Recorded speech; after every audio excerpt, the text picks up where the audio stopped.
자, 오늘부터 이것이 교회다. 교회는 하나님의 계획이다. 오늘 제목으로 말씀을 드립니다. 저는 좀 목요일 저녁에 이제 몽골에서 다녀왔고요. 금요일 날 오전에 교회를 왔는데 우리 고명철 장로님이 제게 엘리베이터를 이제 탈 수 있습니다라고 했습니다. 그 말이 얼마나 기쁜지 모릅니다. 탑시다 하고 엘리베이터를 탔습니다. 교육자실 층이 2층이고 옥상이 5층입니다. 2층에서 5층까지를 쫙 올라가는데요, 기분이 너무 좋았습니다. 그리고 옥상에서부터 우리 식당이 B2층입니다. 지하 2층입니다. B2층까지 쫙 내려오면서요, 만감이 교차했습니다. 이야, 여기가 우리 교회인가? 다른 교회에 온 것 같았습니다. 그런데 내려오면서 앞에 상가가 보이니까요, 다른 교회가 아니고 우리 교회죠. 기분이 너무 좋았고 너무너무 감사했습니다. 우리 교회 처음 오시는 분들이 이야기하는 공통된 두 가지가 있습니다. 첫 번째는 교회가 너무 튼튼해 보인다고 이야기합니다. 그래서요, 지진이 나도 함께하는 교회는 무너지지 않을 것 같다라고 이야기하시면 제가 그 이야기를 들었습니다. 마치 성 같다는 이야기도 많이 들었습니다. 이런 이야기를 많이 하시고, 또 하나는 이렇게 교회가 큰데 엘리베이터가 없다는 것이 놀랍다, 이런 이야기를 많이 하셨습니다. 제가 많은 교회를 갔지만요, 우리 정도 건물 안에 엘리베이터가 없는 교회는 사실은 없었습니다.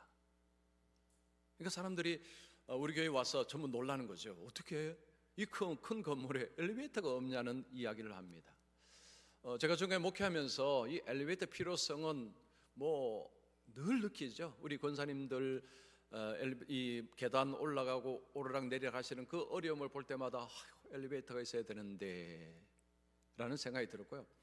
그리고 저 4층이 정말 공간이 있는데 저 4층을 쓰지 못하는 것, 그리고 4층뿐만 아닙니다. 우리 교회는 저 위로 공간이 많습니다. 그 공간을 지금까지 쓰지를 못했습니다. 건물을 크게 지어놨지만 활용을 못했습니다. 엘리베이터가 있으면 저거 활용을 할 수 있는데 라는 생각을 많이 했습니다. 그런데 여러분이 아시다시피 우리 교회는 빚이 꽤 많았습니다. 이제는 많이 갚았습니다. 그 빚이 엘리베이터를 생각조차 하지 못하도록 만들었습니다. 그리고 제가 한 번은요, 전문가를 불러서 엘리베이터를 설치할 수 있는지를 물어봤는데 그분 이야기가 쉽지 않겠습니다라고 했습니다. 제가 그 이야기를 들으면서 내가 목회할 동안에 우리 교회는 엘리베이터 설치가 어렵겠구나라고 생각을 했었습니다. 그런 우리 교회에 엘리베이터가 설치가 되었습니다. 자, 박수 한번 할까요? 제가 엘리베이터 탈 때 얼마나 좋았겠습니까? 불가능한 줄로 알았는데, 근데 작년부터 이제 우리 성도들이 같은 마음을 품고 이제 헌금하고 공사를 하면서 이제 완전히 막바지입니다. 이제 2주 후에 우리 교회가 63주년 설립 기념주일인데 아마 그때까지는 거의 마무리될 걸로 생각합니다. 엘리베이터가 생긴다는 것 자체가 우리 성도들에게는 많은 것을 생각하게 해 주었을 것입니다. 여러분 아마 많은 생각을 했을 것입니다. 좋은 상상을 많이 하셨을 것입니다. 저도 많이 하고 있습니다. 여러분은 어떤 생각을 많이 하십니까? 이제 우리 교회가 엘리베이터 쓰면 와, 이렇게 저렇게 좋아질 것이다 라고 생각하실 때에 어떤 생각을 많이 하십니까? 엘리베이터가 생기면 교회가 갑자기 좋아질까요? 그렇지는 않습니다. 여러분, 엘리베이터 하나가 뭘 좋은 교회를 만들겠습니까?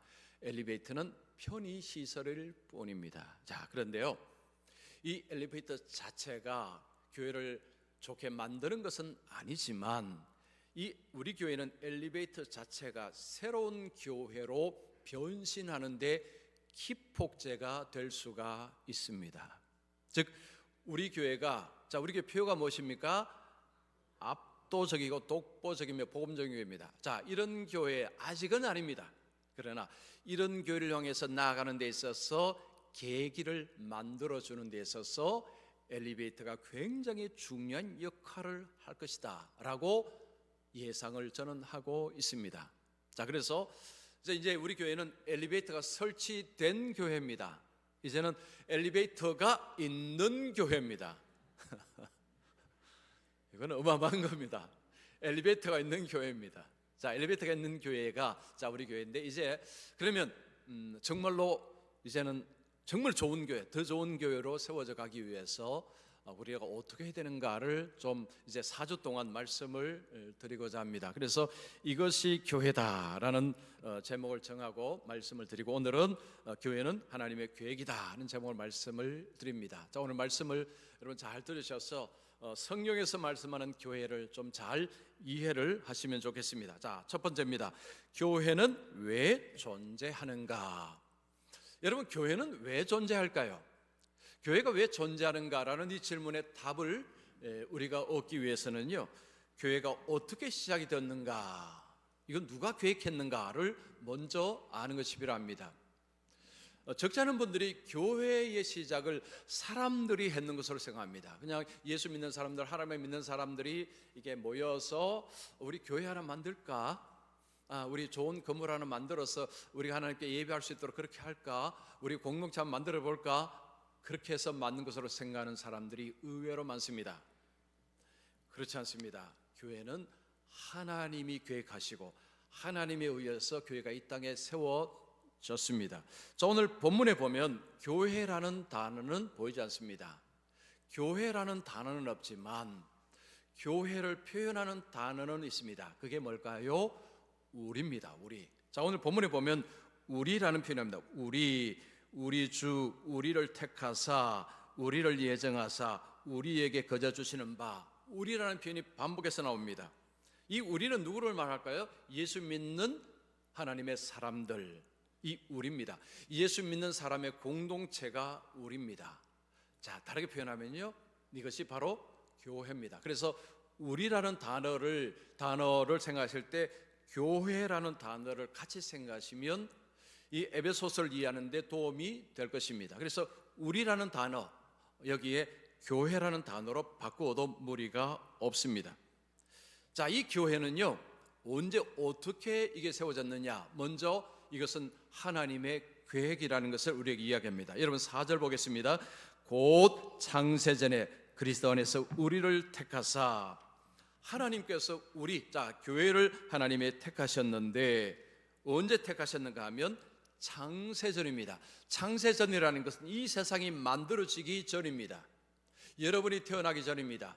이 세상이 만들어지기 전에 하나님은 이미 교회를 생각하고 계셨습니다. 즉 하나님이 교회를 계획하고 계셨습니다.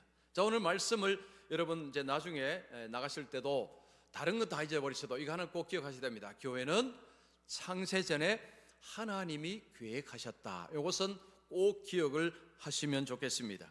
하나님이 계획을 하시고, 그리고 예수님께서 이 하나님의 계획을 구체적으로 약속을 하시고, 그리고 예수님이 부활하시고 그리고 승천하신 후에 성령님을 보내주셨는데 그 성령님을 통해서 교회가 이 땅에 세워지게 되었습니다. 그래서 하나님이 계획하시고 예수님이 약속하시고 그리고 성령님을 통해서 교회가 이 땅에 세워진 것입니다. 예수님께서 언제 이 교회를 약속하셨는가 하면 가이사라 빌립보라는 지방에서 제자들과 대화 속에 예수님이 이 약속하셨습니다. 마태복음 16장에 예수님이 제자들과 함께 가이사라 빌립보 지방에 가셨습니다. 거기서 제자들에게 묻습니다. 사람들이 인자를 누구라 하느냐? 사람들이 예수님을 누구라고 말한지를 물었습니다. 그때 베드로가 뭐라고 했습니까? 저는 그리스도이시요 살아계신 하나님의 아들이십니다라고 대답을 했습니다. 그 대답에 예수님께서 베드로에게 하신 말씀이 마태복음 16장 18절입니다. 자, 우리 같이 읽습니다. 시작. 내가 내게 이르노니 너는 베드로라. 내가 이 반석 위에 내 교회를 세우리니 음부의 권세가 이기지 못하리라. 베드로에게 너는 베드로라. 이 고백 위에 이 반석은 고백을 말합니다. 베드로의 고백, 저는 그리스도이시요 살아계신 하나님의 아들이십니다 라는 이 고백 위에 교회를 세우시되, 교회를 뭐라고 표현하셨습니까? My church입니다. 내 교회입니다. 내 교회라고 예수님이 말씀합니다. 주님의 교회를 세우실 것이다 라고 주님이 약속하셨습니다. 그 약속 그 다음에 성령님이 오시고 교회가 이 땅에 세워졌습니다. 교회는 사람들이 임의로 만든 것이 아닙니다. 사람들이 아이디어를 짜내서 만든 것이 아닙니다. 교회는 하나님의 계획 속에 언제부터요? 창세전에 하나님의 계획 속에서 이 땅에 예수님의 약속과 성령님을 통해서 교회는 존재하게 되었습니다.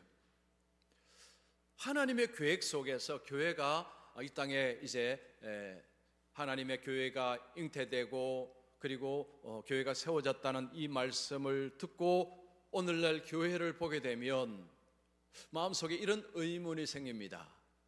그런데 교회는 왜 이렇게 약하지?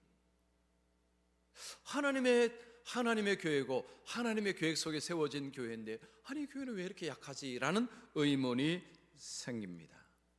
여러분, 교회를 수많은 권력자들이 짓밟고 문화가 짓밟고 사람들이 짓밟고 했습니다. 그 속에서 교회는 짓밟혔습니다. 교회를 보게 되면 굉장히 약하게 보입니다.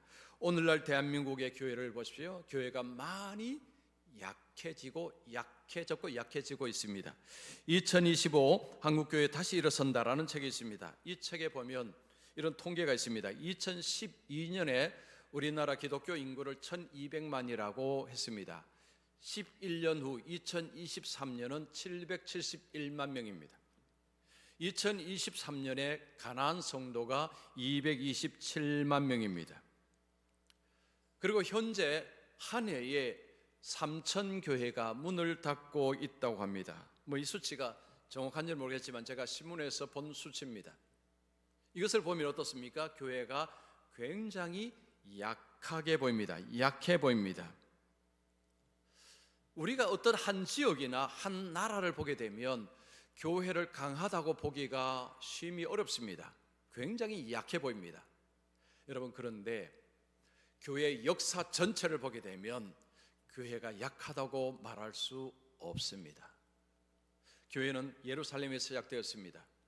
그리고 소아시아 터키를 넘어서 로마 제국으로 진입하고 그 다음에 유럽으로 가고 그 다음에 북아메리카로 가고 그 다음에 아시아로 우리나라로 복음이 들어왔습니다. 우리가 교회를 생각하면요, 그냥 지역에 있는 교회를 생각하시면 교회는 너무 약하다라고 생각할 수 있는데 교회의 역사 전체를 보게 되면 결코 그런 말을 할 수가 없습니다. 어떤 한 지역에서는 불이 꺼지는 듯하게 보이지만 옆에 다른 지역에서는 활활 타오르는 일들이 역사 속에서 계속해서 일어나 왔습니다. 주님이 오실 때까지는 교회는 결코 사라지지 않는다는 것을 교회의 역사를 통해서 우리가 알 수 있습니다. 그런데 오늘날 역사 속에 아니면 오늘날 많은 사람들은 교회는 곧 사라질 것이다, 교회는 멸절할 것이다 라고 이야기하는 사람들이 적지가 않습니다. 여러분, 그런 이야기 들으셨죠? 요즘 유튜브 같은 데서 그런 이야기 하는 사람들이 많이 있습니다. 그리고 역사 속에서 여러분, 로마 시대의 황제들이 교회를 없애려고 그렇게 힘으로 찍어 눌렀습니다. 공산국가에서 거기에서 또한 이 지도자들의 교회를 찍어 눌렀습니다. 일제시대에 일본이 우리나라 교회를 찍어 눌렀습니다. 그런데 그들이 먼저 세상을 떠났습니다. 교회는 존재해 왔습니다. 교회가 사라질 것이다, 교회는 없어질 것이다 라고 수많은 사람들이 있지만 그들이 모르는 게 뭐죠? 교회는 하나님의 계획에 의해서 이 땅에 주어졌다, 이 땅에 세워졌다는 것을 그들은 알지 못합니다. 여러분, 4절 다시 한번 볼까요? 곧 창세전에 그리스도 안에서 우리를 택하사. 만약에 어떤 사람이 그런 이야기 한다면 모르는 소리 하시네 라고 하십시오. 창세전에 하나님이 교회를 택하셨는데, 하나님이 교회를 계획하셨는데 뭘 모르고 하시는 소리네 하시면 됩니다. 여러분, 어떤 교회가 약하고 문을 닫는다 할지라도 교회가 약한 것은 아닙니다. 그 지역에서 어떤 교회가 문을 닫을 수는 있지만 그렇다고 교회가 약한 것은 아닙니다. 교회는 생명력이 강합니다. 여러분, 교회는요, 숫자를 가지고 교회의 강함을 이야기하시면 안 됩니다. 교회는 숫자로 강함을 이야기할 수 없습니다. 교회는 하나님이 주인이십니다. 교회는 하나님이 계획하셨습니다. 그래서 교회는 강한 것입니다. 주님 오실 때까지 교회는 이 땅에 존재할 것입니다. 그래서 우리가 먼저 여러분 기억해야 될 것은 교회는 하나님의 계획에 의해서 이 땅에 존재한다라는 것은 꼭 기억하시기 바랍니다. 자, 두 번째입니다. 교회는 어떻게 하나님의 목적을 이루는가? 자, 하나님께서 교회를 계획하셨다면 하나님이 계획하신 이유가 있을 것입니다. 자, 그 이유가 뭘까요? 오늘 본문의 그 이유를 세 가지로 볼 수 있습니다. 여러분 4절 보시면 고 창세전에 그리스도 안에서 우리를 택하사 우리로 사랑 안에서 그 앞에 거룩하고 흠이 없게 하시려고. 자, 하나님이 교회를 세우신 계획하신 이유를 설명합니다. 거룩하고 흠이 없게 하시려고. 거룩하고 흠이 없다. 이건 어떤 모습일까요? 여러분 어떤 사람을 향해서 당신은 거룩하고 흠이 없네요 라고 말할 수 있을까요? 말할 수가 없습니다. 이 표현은 예수님에게만 해당됩니다. 누구도 이런 표현을 쓸 수가 없습니다. 자, 그렇다면 하나님이 교회를 세우시고, 자, 교회는 우리가 교회입니다. 자, 우리를 거룩하고 흠이 없게 만든다라는 것은요, 다른 말로 하면 예수님 닮게 만드시겠다라는 하나님의 계획이 있다는 것입니다. 거룩하고 흠이 없다는 것은 도덕적인 모습이 아닙니다. 예수님의 모습입니다. 그래서 교회는 예수님을 닮아가는 것입니다. 하나님은 예수 믿는 자들을 교회로 모으십니다. 교회는 예수 믿는 자들이 모입니다. 예수 믿는 자들이 모였지만 여전히 문제가 많은 죄인들입니다. 하나님은 예수 안에서 우리를 의인이라고 칭하셨지만 우리는 여전히 죄를 짓고 있습니다. 즉 우리는 문제가 많습니다. 문제 많은 사람들이 모여서 같이 있으면 어떤 일이 벌어집니까? 사고가 일어납니다. 무슨 사고요? 서로 상처를 주고받습니다. 그래서 교회 생활을 오래 하면요, 상처를 많이 받았다라는 말하고 거의 비슷한 말입니다.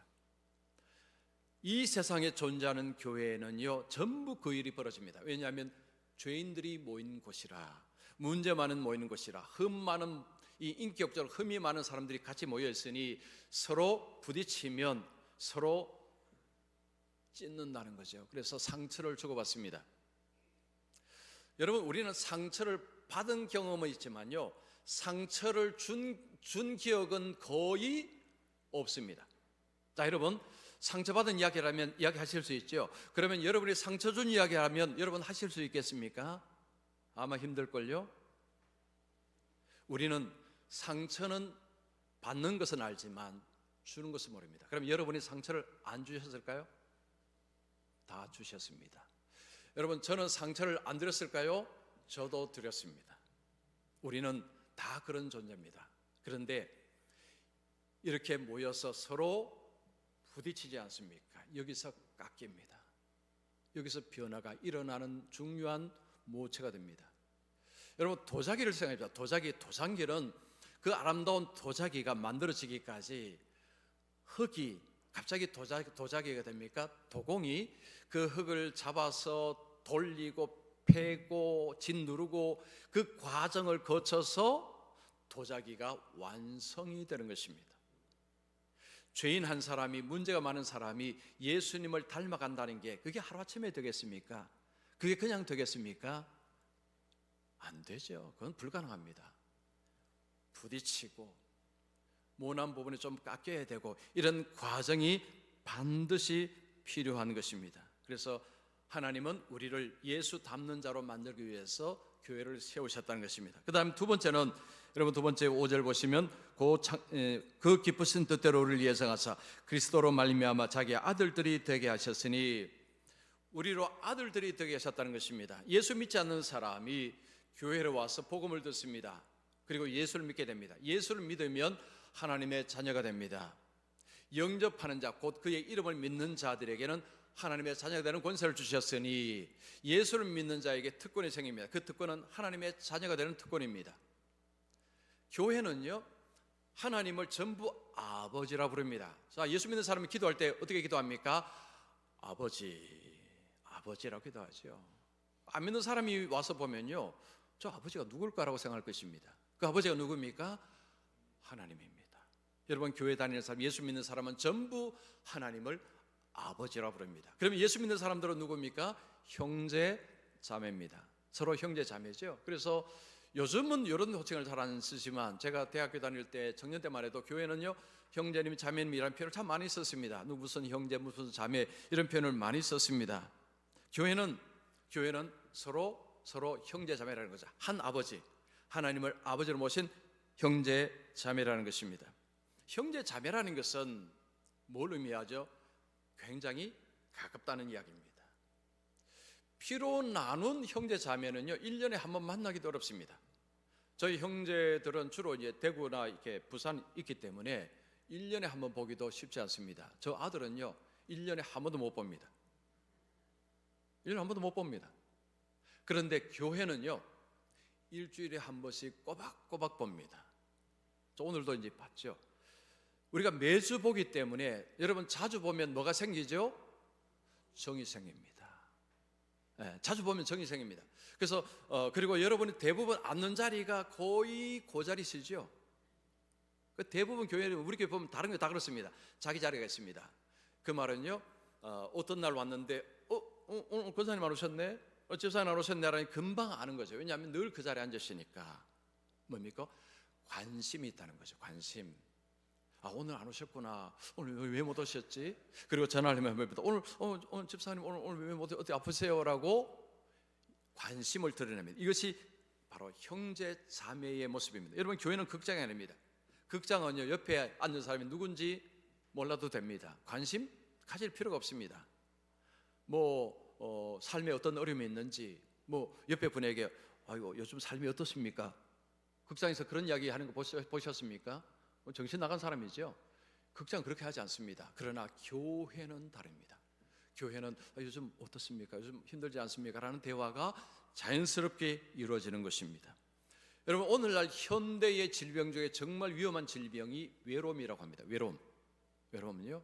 지금 외로움이 질병이라고 이제 이야기를 합니다. 이 외로움이라는 것은요, 이거는 어떻게 치료할 약이 없습니다.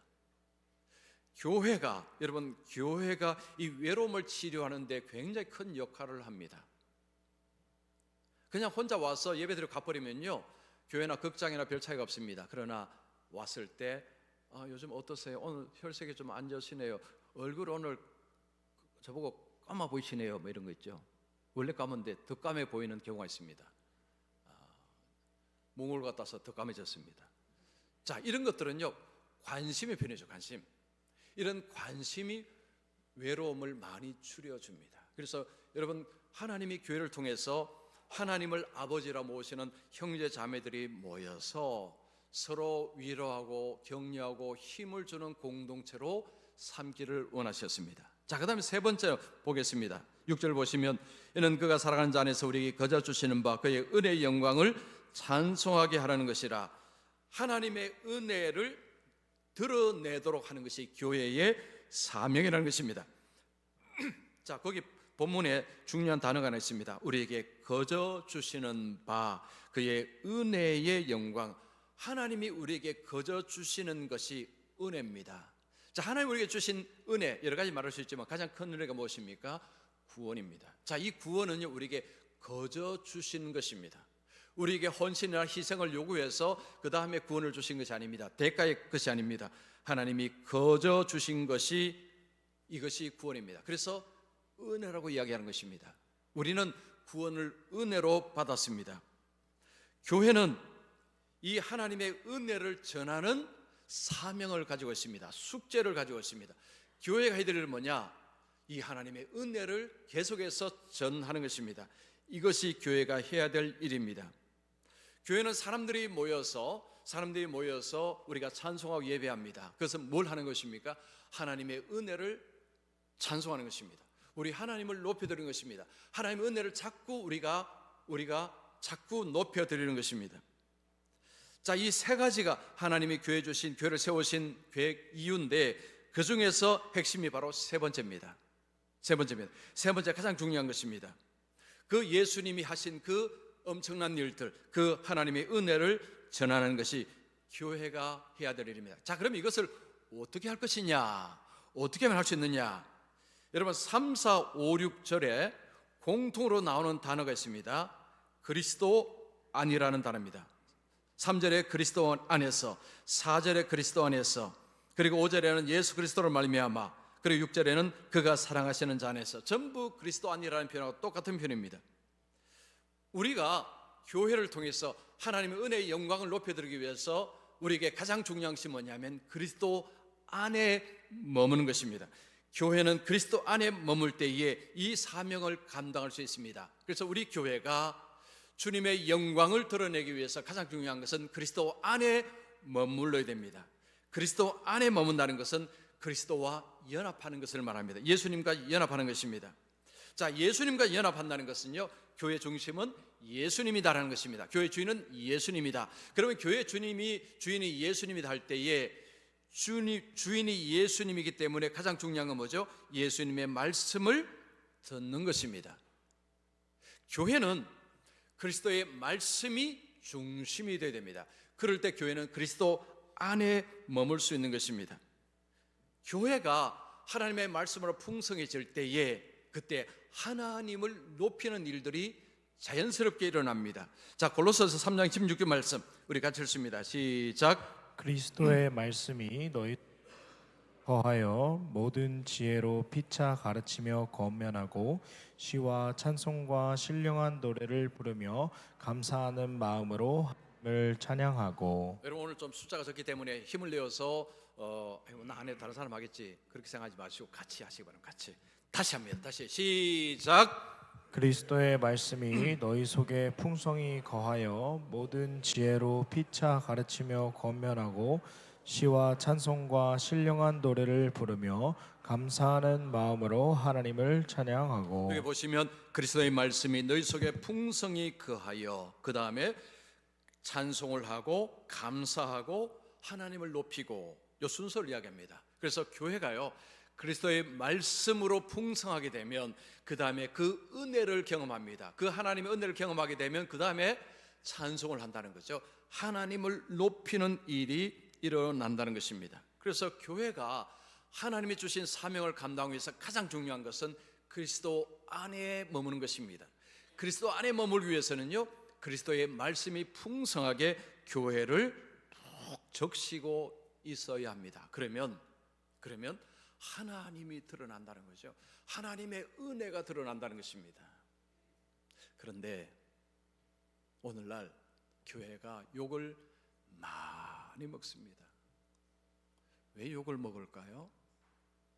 사람 때문입니다. 사람. 목사 때문이고 장로 때문이고 권사 때문이고 성도 때문입니다.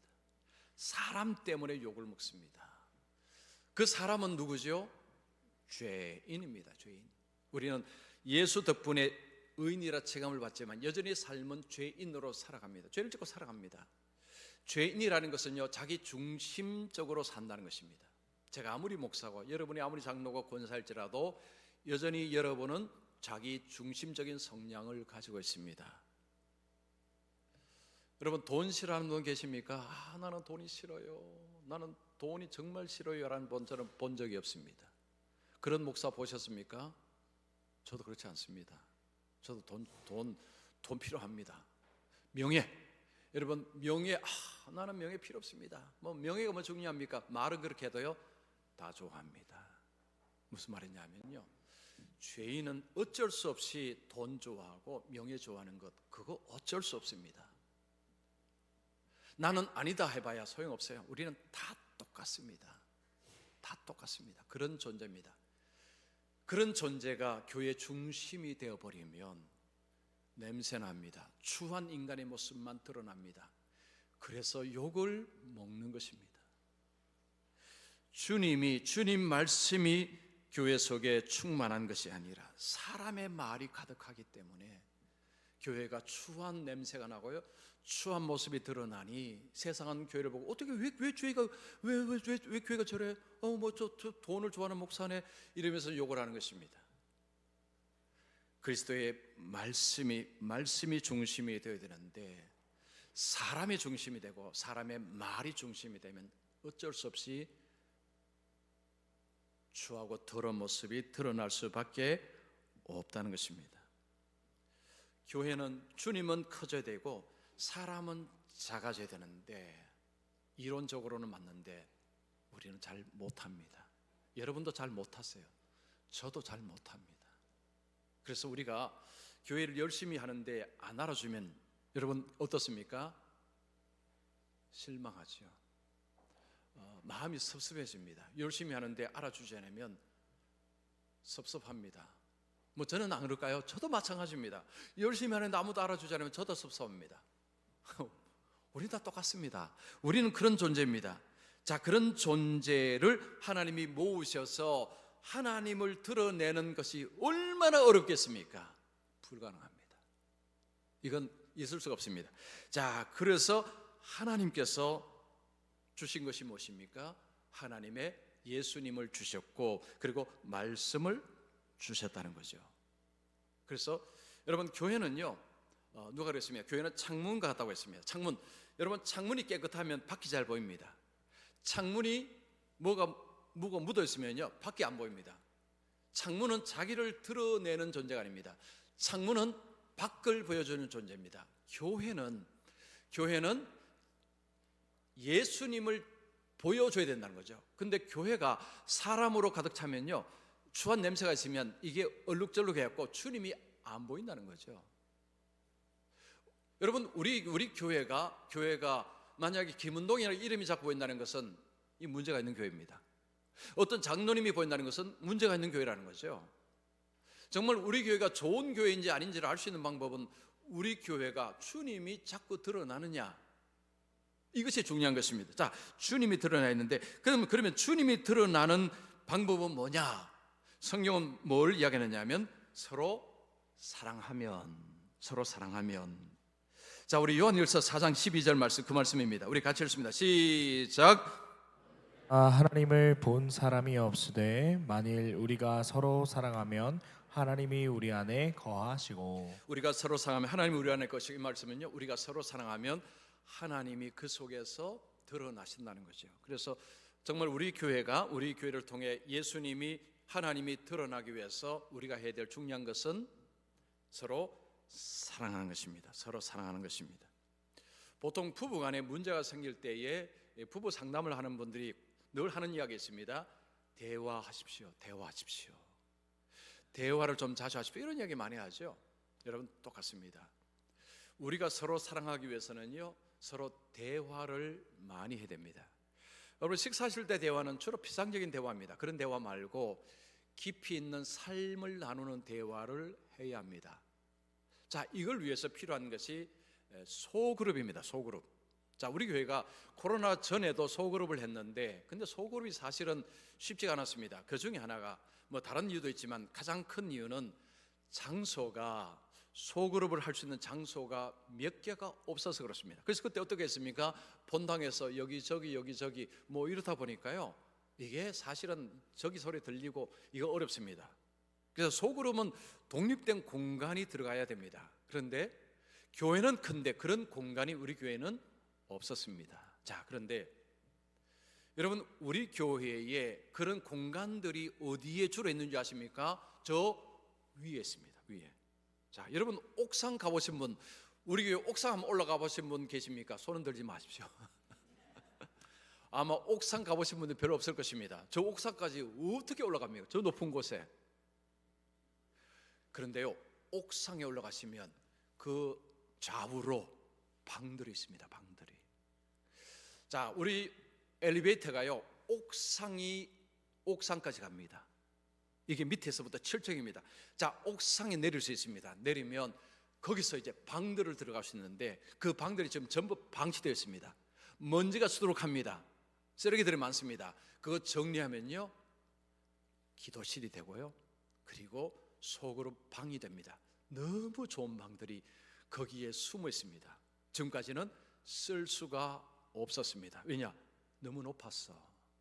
그런데 이제 엘리베이터를 타고 여러분께서 옥상으로 올라가시면 그냥 손쉽게 그 방으로 들어가실 수 있습니다. 그래서 우리 교회가 이제 소그룹을 시작하려고 합니다. 여러분, 제가 지금까지 쓴 책이 58권입니다. 자, 58권 쓴 이유가 바로 이것 때문입니다.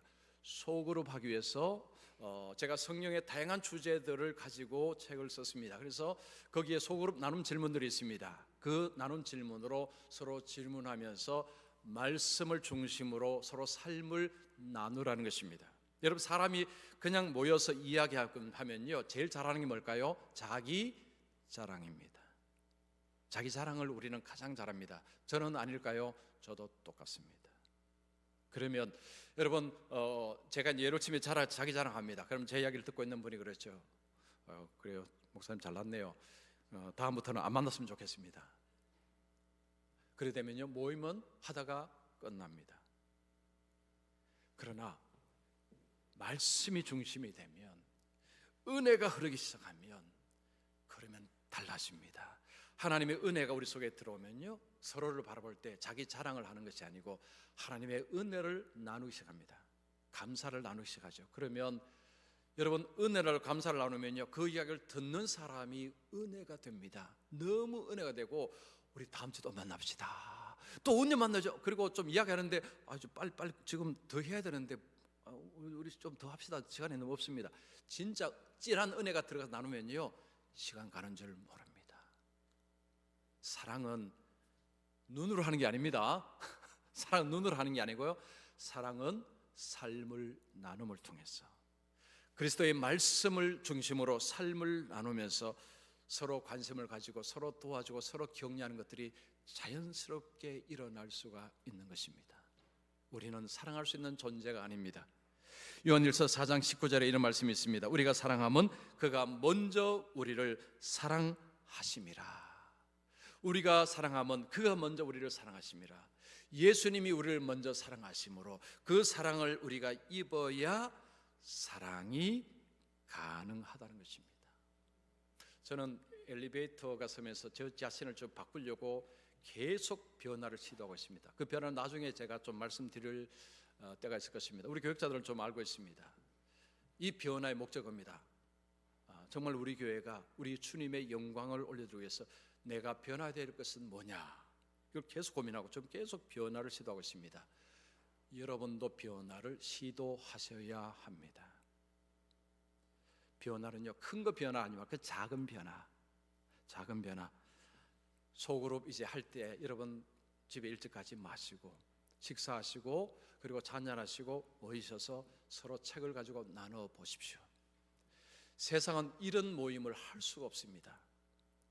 이런 모임이 불가능합니다. 그러나 그리스도의 말씀으로 서로 나누게 되면 거기가 천국입니다.